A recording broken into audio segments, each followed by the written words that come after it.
halatang matagal na yan.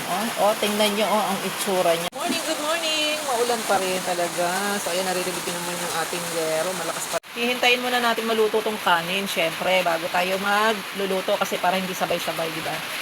Alam niyo ba, guys, ang tagal na nitong, ang tagal na nitong, tawag dito, rice cooker.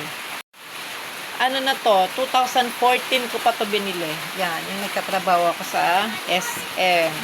So, ayan, ang unang-unang sahod ko, remembrance ko yung rice cooker na yan. Kasi gusto ko, lahat ng sahod ko, may remembrance ako.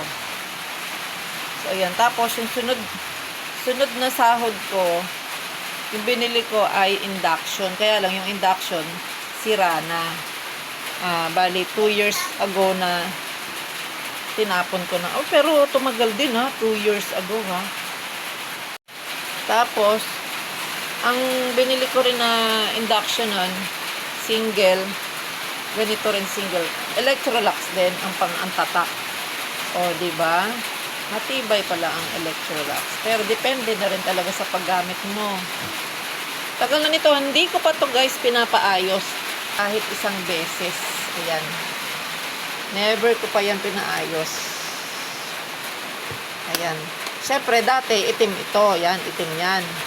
Matagal na At saka makapal tong kaldero niya. Makapal yan. Ito naman, guys, tingnan nyo, ayan, halatang matagal na, diba? Ayan, Ito lang ang medyo sira na. Ayan, nawala na yung cover niya, tagal na yan, 2014 pa ba naman. Titingin nga ako nito sa may online kung merong cover na ganito.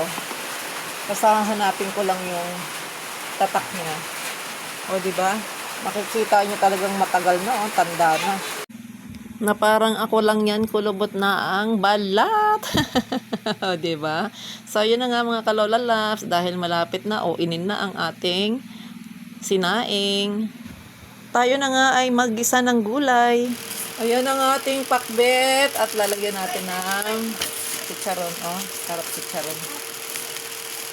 Pakbet na may chicharon.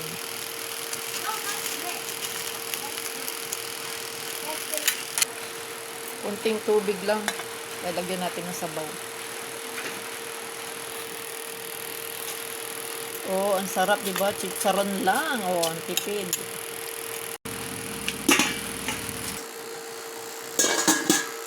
Yon. At syempre, luto na. Hindi na natin patatagalin pa. Kain na tayo ng lunch natin. Salamat sa panonood. Hanggang dito na lang. Bye-bye.